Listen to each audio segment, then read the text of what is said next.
بسم اللہ الرحمن الرحیم۔ قطبی کا 23واں سبق ہے اور ماتن اس 22ویں سبق میں ہم نے العلم اما تصور فقط وهو حصول صورت الشیء فی العقل او تصور معه حکم، یہ ہم پڑھ چکے تھے۔ تو ابھی شارح جب شروع کرتا ہے تو اقول سے شروع کرتا ہے، تو اقول العلم یہاں سے یہاں تک جو ہے یہ اس میں علم کی تقسیم ہے کہ علم کو تقسیم کر رہے تصور فقط کی طرف اور تصور معه حکم کی طرف۔ ایک ہے تصور فقط اور ایک ہے تصور معه حکم، اور اس میں تصور فقط کس کو کہتے ہیں کہ تصور لا حکم معه، تصور فقط کی تفصیل ہے، اور پھر اس کی تصور فقط کو کیا کہتے ہیں، وہ نام ہے، اور پھر اس کی نظیر ہے، اس کی مثال ہے۔ اسی طرح تصور مع حکم ہے، اور مجموع کو جو تصدیق کہا جاتا ہے وہ ہے، اور اس کی توضیح ہے، اور پھر فہو حصول صورت الشیء فی العقل، اس سے یہاں پر جو ہے فہو حصول صورت الشیء فی العقل متن میں اس کی تفصیل ہے۔ تو سب سے پہلے العلم اما تصور فقط، علم یا تو تصور فقط ہے، و اما تصور معه حکم، یا تصور فقط ہے اور یا تصور معه حکم۔ تصور فقط سے کیا مراد ہے؟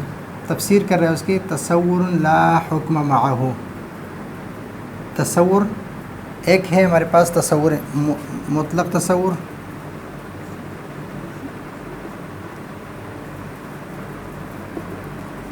اس کے دو قسمیں ہیں، ایک ہے تصور لا حکم معه اور ایک ہے تصور معه حکم۔ تصور لا حکم معه اس کو کہتے ہیں تصور، اور اس کو کہتے ہیں تصدیق، اور اس تصور کا دوسرا نام ہے تصور فقط، اور دوسرا نام ہے تصور ساذج۔ ساذج جو ہے یہ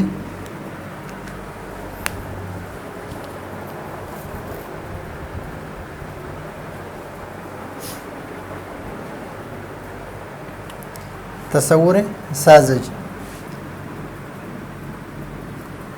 تو تصور فقط جو ہے اس کو کہتے ہیں تصور لا حکم معه، یعنی وہ تصور جس کے ساتھ حکم نہ ہو، اور اس تصور فقط کو تصور ساذج، یہ ایک اصطلاح یہ بیان کر رہا ہے کہ اس کو تصور ساذج کہتے ہیں، کا تصور یہ توضیح کر رہا ہے اس کی، جس طرح ہمارے تصور ہے الانسان، جب ہم انسان کی تصور کرتے ہیں من غیر حکم علیہ، کہ اس پر کوئی حکم ہم نہیں لگاتے، نہ نفی کی اور نہ اثبات کے، بنفی او اثبات، من غیر حکم علیہ بنفی او اثبات، کہ نہ نفی کی اور نہ اثبات کے کوئی حکم ہم اس پر نہ لگائے اور ہم انسان کی تصور کریں، تو یہ ہے تصور ساذج اور تصور فقط، یعنی اس میں حکم نہ ہو۔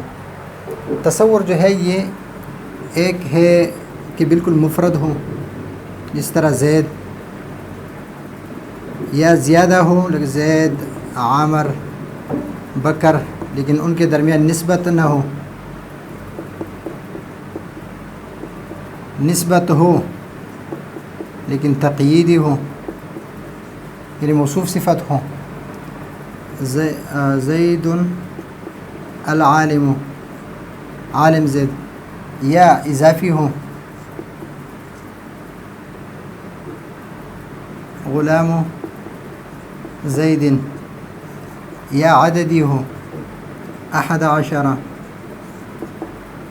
اصل میں 11 ہے، یا ان کے درمیان نسبت ہو لیکن خبری نہ ہو، انشائی ہو، تو انشاء کے 10 قسمیں وہ بھی تصور میں شامل ہے، اس لیے کہ تصدیق کہتے ہیں کہ جس میں حکم خبری ہو اور یا حکم ہو اور حکم خبری ہو، لیکن وہ حکم خبری یا وہم ہو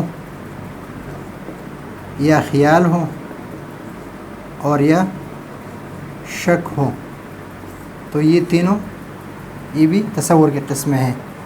اور اگر یقین ہو یا ظن ہو تو یہ تصدیق کی قسمیں ہیں۔ تو یقال و اما تصور معه حکم، اور یا وہ تصور جس کے ساتھ حکم ہو، یہ حکم ہے۔ وہ یقال للمجموع، یعنی مجموع کو تصور کہتے ہیں کہ موضوع محمول کے تصور، موضوع کے تصور، محمول کے تصور، اس کے درمیان نسبت اور اس پر حکم، ان سب کو تصدیق کہتے ہیں۔ کما اذا تصورنا، ابھی یہ توضیح ہے اس کے لیے، تصور مع حکم، جس طرح ہم انسان کے تصور کریں، وحکمنا علیہ، اور پھر ہم اس پر حکم لگا دیں، یعنی اس کے تصور کریں، پھر کاتب کے تصور کریں، اور پھر اس کے درمیان نسبت کے تصور کریں، پھر اس پر حکم لگا دیں ایقاع اور انتزاع کی۔ وحکمنا علیہ، اور ہم نے حکم لگایا اس پر، اس انسان پر، بأنہ الانسان، بأنہ یعنی بأن الانسان کاتب او لیس، او الانسان لیس بکاتب، انسان کاتب ہے یا کاتب نہیں ہے۔ تو یہ ہے تصور کے العالم کے دو تقسیم، ایک ہے تصور فقط، پھر اس کے تفسیر، پھر اس کا دوسرا نام یعنی اصطلاحی نام، پھر اس کی توضیح، پھر تصور مع حکم، پھر اس کا دوسرا نام کہ تصور مع حکم کو تصدیق کہتے ہیں، جس طرح۔ تو ابھی یہ توضیح ہے۔ اما تصور، ابھی یہ تصور جو ہے یہ وہ تصور ہے جو علم کے مترادف ہے، علم کے مترادف ہے، یعنی یہاں پر آگے سبق میں سب کچھ آ رہا ہے کہ تصور کو یہاں پر تصور کیوں ذکر گیا اور تعریف تصور کی یہاں پر کیوں ذکر گیا، تو آگے سبق میں سب کچھ آ رہا ہے۔ اگر ہم کتاب کے ساتھ ہی پڑھیں گے، کتاب میں سب کچھ ہے وہی پڑھیں گے تو زیادہ بہتر رہے گا ہمارے لیے۔ فہوا التصور حصول صورت الشیء فی العقل، علم کی تعریف ہے یہاں تک۔ تعریف العلم، علم کس کو کہتے ہیں کہ وہ حصول صورت الشیء فی العقل، کہ صورت کا، شیء کی صورت کا حاصل ہونا عقل میں۔ مثلا فلیس معنی تصورنا الانسان، تصور کا معنی یہ نہیں کہ جب انسان ہے، الا ان ترتسم صورت منہ فی العقل، جب اس کی صورت عقل میں مرتسم یعنی منقش ہو جائے اور مرتسم ہو جائے، تو اس پر بہا، اس پر یمتاز الانسان عن غیرہ عند العقل، تو انسان جو ہے جب اس کی صورت عقل میں مرتسم ہو جائے تو اس کے ذریعے سے یمتاز، الگ ہو جاتا ہے انسان عن غیرہ، دوسروں سے، عند العقل یعنی عقل میں اس کو ایک الگ حیثیت حاصل ہو جاتی ہے۔ یہاں پر عقل کی مثال دے رہے کس کے ساتھ؟ آئینے کے ساتھ، کہ عقل بھی ایک آئینے کی طرح، جس طرح آئینے کے سامنے اگر میں آئینے کے سامنے مارکر رکھ دوں تو یہ مارکر کی شکل جو ہے یہ آئینے میں آ جائے گی، یہ صورت آئینے میں آ جائے گی۔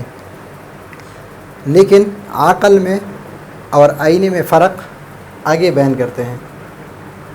اس میں فرق یہ بیان کرتے ہیں کہ آئینے میں وہ چیز نظر آ جاتی ہے جو اس کے سامنے ہو، اور دوسرا یہ کہ وہ نظر آنے والی چیز ہو، جو چیز نظر آتی ہے وہ اگر ہم آئینے کے سامنے رکھ دیں تو آئینے میں اس کی صورت نظر آ جاتی ہے۔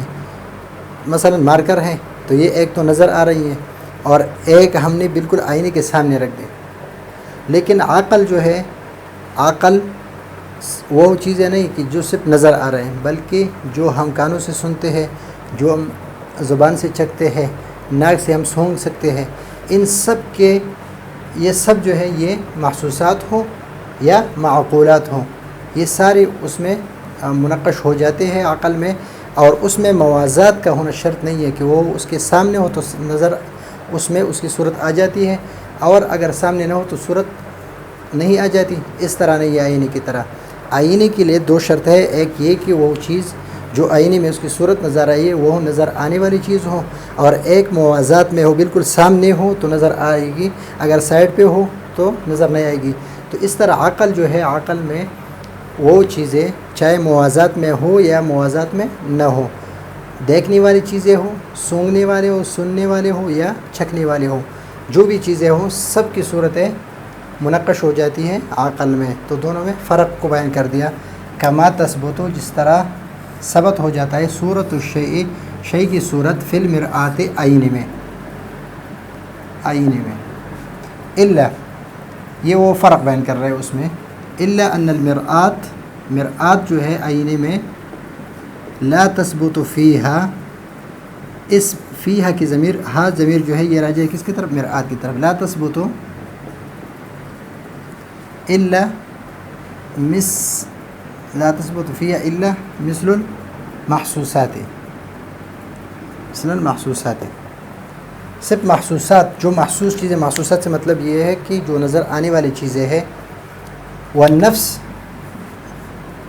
یعنی عقل جو ہے یا نفس مدرکہ جو ہے، مرآت، ایسی آئینہ ہے، تنتبع، منقش ہو جاتی ہے،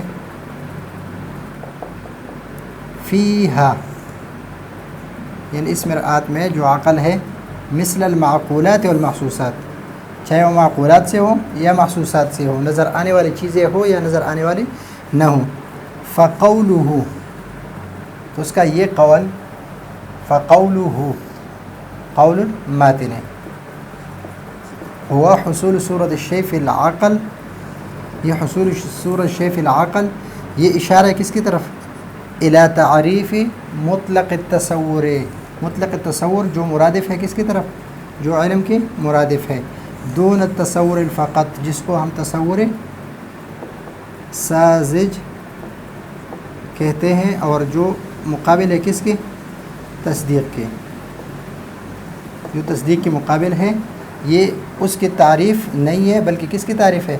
مطلق تصور کی تعریف ہے، جو علم کی مترادف ہے، جو علم کی مترادف ہے اس کی تعریف ہے، اور اس کی تعریف نہیں ہے. آگے سبق میں اس کے بارے میں بات کریں گے کہ کس طرح پتہ چل رہا ہے کہ ہوا جو ہے اس سے مراد مطلق تصور ہے اور تصور فقط کی تعریف نہیں ہے. تو یہ ہے آج کا ہمارا سبق. اگلے سبق کے لیے اجازت چاہتے ہیں. اللہ حافظ.